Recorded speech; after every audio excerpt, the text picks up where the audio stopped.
Good afternoon, sir. Good afternoon, everyone. We are pleased to discuss our assigned topic to you today. We are Group 8, Chapter 10. Our presentation will explore three key areas. First is person as a moral agent. Second is the development of moral character. And lastly, the stage of moral development. Before we start our discussion, we will have pray first. Father, Son. Lord, grant us this clarity of mind and strength of spirit to approach this topic with openness and respect. May our conversation be fruitful and positive outcomes. Amen. Before we start our topic, we prepare a preliminary activity. The title of the activity is Word Scramble and Scrambled Letter to Find Words. May papakita po kaming mga larawan na naka-scramble po, then huhulaan niyo po kung ano po yun. Let's start. First is, who wants to answer po? Miss Brisha? You're recognized po. Okay, let's see if that is correct. Colbridge, that is correct po. Next one is, yes, Miss Nogat. Let's see if that is correct. The answer is conscience. Okay po. Tama po. Next is Miss Moran. You're recognized po. Okay po. Thank you po. The answer is moral agent. Next is Miss Nadal po. Okay po. Thank you po. The answer is human. The next one is Brisha po again. Thank you po. The answer is development. Then proceed to lesson 2. The development of moral character of the moral agent. Intended learning outcomes. First is state defining moments in your moral formation. Second, explain the relationship between moral acts and character. Meaning of defining moments. Define as significant life-changing events that reverberate through one's career and personal life. Decision mode daily shape future outcomes, but life-changing moment can alter who we are and what we value. Personal experiences often define our morality and beliefs. Example, cancer diagnosis led to a better man, husband, father, employer, speaker, and friend. Influential moments can also stem from a single conversation. Sinasabi po dyan is significant in pacing one's personal and professional life. Daily choices shape life gradually, but defining moments cause major shifts. Personal experiences, kahit negative, katulad po ng binigay na example dito, cancer diagnosis.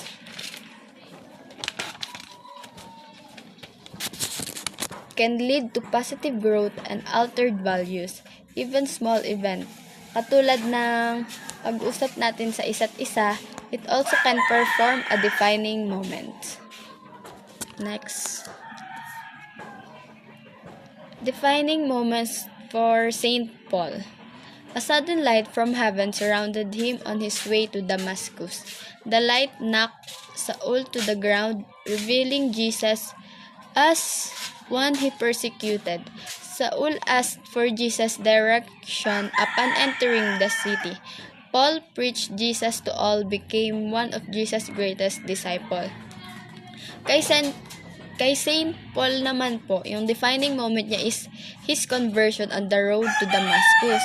A blinding light from heaven revealed Jesus to him, causing a complete reversal from persecuting Christians to to becoming one of Jesus' greatest disciples. This transformative event profoundly impacted the spread of Christianity. It serves as a powerful example of altering defining moments. That's all po. Then, next naman po is Saint Augustine's conversion story. Saint Augustine's conversion occurred in Milan in 386 AD. He heard a child sing a song that he believed was a command from God to read the scriptures. He opened a Bible and read the first passage from letter of Paul to the Romans. The scriptures encouraged him to focus on Jesus Christ and not on fleshly desires. This experience led to his complete conversion from sin. He was baptized by Bishop Ambrose during the Easter Vigil on April 24, 287. Later, he wrote a famous prayer, "You have made us for yourself, Lord, our hearts are restless until they rest in you." Saint Augustine's conversion, a pivotal moment in his life, ay naganap sa Milan noong 386 AD. Hearing a child sing a song, he felt divinely compelled to read the Bible. He opened to Romans and read a passage that spoke, leading to a complete conversion from a life of worldly pursuit to one of faith. This experience culminated in his baptism by Bishop Ambrose during the Easter Vigil. Later, he penned his famous prayer, "You have made us for yourself, Lord, and your heart are restless until they rest in you." Yun po yung famous prayer na isinulat niya. And encapsulating his profound transformation and the universal human longing for spiritual fulfillment, this conversion significantly impacted Christian theology and spiritually. Yun po yung kay Saint Augustine conversion story. Then next po is relationship between moral acts and character. Examines the necessity of moral character from moral behavior. Moral character facilitates the execution of moral actions. Individuals with moral character perform moral actions more readily and willingly. Moral character also allows individuals to recognize what is moral and opportunities for moral behavior. Lack of moral character often leads to failure in moral actions due to failure to recognize morally relevant situation. Diyan naman po is, moral character daw po is essential for moral behavior. It facilitates ethical actions, making them easier to perform and recognize, while lack of moral character of them leads to moral failures due to an inability to identify morally relevant situations. That's all for lesson 2 po. Then next discussion naman po ay si Miss Ribbon. Thank you po. Good afternoon, everyone. I am Christine Joy Biribon, your last discussant for today's video presentation, as I bring you the topic, the different stages of moral development under Chapter 11, Man as Moral Agent. It was discussed by the past group of reporters wherein they emphasized that only human has the sole authority to either act morally or immorally. This only means that only us can be ethical. This is possible because we are the only species who can exercise practical rationality or the ability to determine the best action. We evaluate these options and we chose the most effective path to reach our desired end. So social psychologists view the moral agent as a person because they believe that we are nurtured and shaped by the world as we grow and being influenced by our environment and society as well. And because we are shaped with these influences, of course, we undergo development. William A. Kay, a British psychologist and an educator, popular for his study of moral development in children and adolescents, describes in 1970 that morality as passing through stages controlled by taboo, which is also referred to as a restriction on a certain behavior, action, or even in a relationship. His case theory of moral development includes three different stages, namely the amoral stage that refers to the early behavior driven by basic instinct and immediate consequences without moral considerations. The second one is the pre-moral stage, where morality is governed by external authority like societal rules, and the behavior is motivated because of the fear of punishment. And the last one is the moral stage, where the level of full internalization is already acquired. So, after William Kay, we come now to the famous Lawrence Kohlberg and his Kohlberg's stages of moral development. So as we all know, Lawrence Kohlberg is the father of developmental theory. He was an American psychologist that came up with the idea of the famous Kohlberg stages of moral development. So just a little trivia, Kohlberg became interested to Piaget and began interviewing children and adolescents on moral issues, and he believed that these three levels are largely by societal or social interactions. And basically, moral development talks about gaining values from past experiences of learning. So moral development is also every parent's concern. Why? Because we are the one, or parents are the only one who is responsible for teaching the child to, to distinguish the right from wrong. When parents discipline their kids at an early age, the kid will develop maturity, um, developing, differentiating and reflecting on his actions thoroughly. The exact opposite of it is when bad parenting is nurtured at home.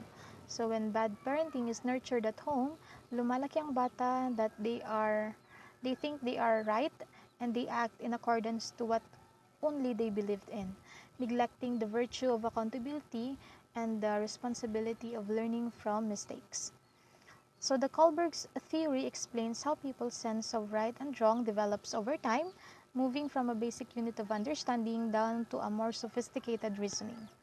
Technically, his theory is composed and organized into three levels, and each level has two stages for a total of 6 stages.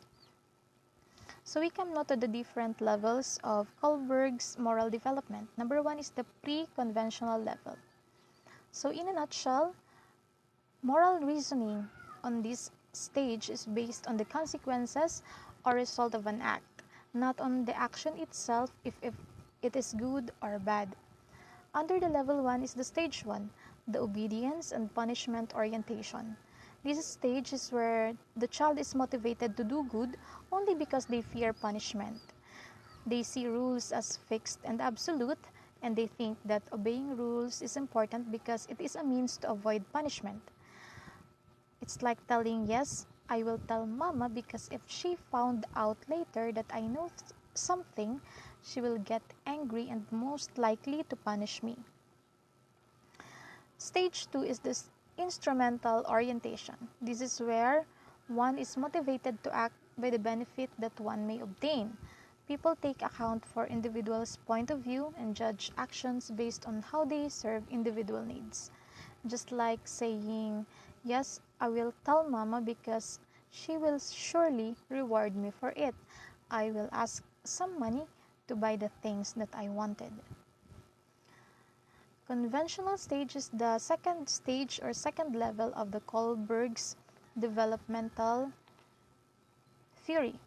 This is where moral reasoning is based on the conventions or yung norms po na tinatawag natin.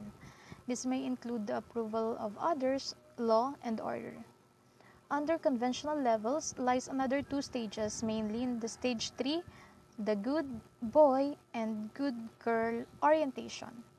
So, this is the stages, or this is the stage where one is motivated of what others expect in behavior, the good boy or the good girl only.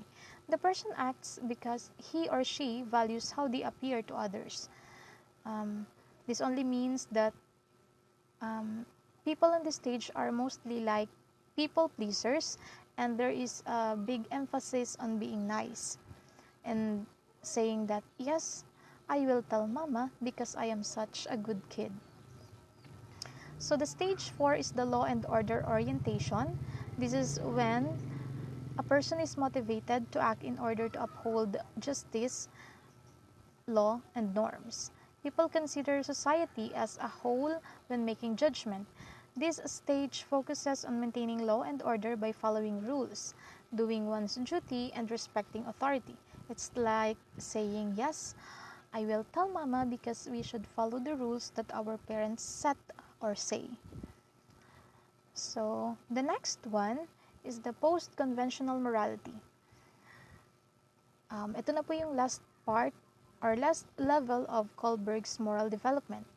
This is where moral reasoning is based on enduring and constant principles. It is not just recognizing the law, but the principles behind the law. There is a freedom in an individual na balanse ng mga bagay-bagay sa paligid niya and to reflect on these situations based on self-chosen principles. Under level 3, post-conventional is the stage 5, which is the social contract orientation. So here, laws that are wrong can be changed. An individual based on social justice and for the common good. People on this stage already understands the rules of law are important for maintaining a society, but members of the society should also agree upon these standards. Example, saying, yes, I will tell mama because they may get into danger and their safety is my topmost priority. So the stage 6 is the universal ethical and principle orientation. This stage is associated with the development of one's conscience. Having our own set of standards that drives one people to possess a moral responsibility to take societal changes regardless ng mga consequences nito. People tend to follow this internalized principle of justice even if they conflict with rules and law. It's like saying that, yes, I will tell mama because lying is always wrong and I want to be true to what I believe in. Now, to summarize the Kohlberg's stages of moral development, we must remember that 1, pre-conventional stage, this is where children thinks that doing the right thing is equivalent to obeying authority and avoiding punishment. Number 2, conventional level, where young people act as members of society with the values, norms, and expectations. And the last level is the post-conventional level. This is when people are less concerned with maintaining society for its sake and more concerned with the principles and virtues and values to make it a good society. So we come now to the next topic, the moral development and conscience. As we have learned earlier, moral development refers to the process by which individuals learn to distinguish the right from wrong that starts from basic obedience to understanding societal rules and eventually forming personal principles.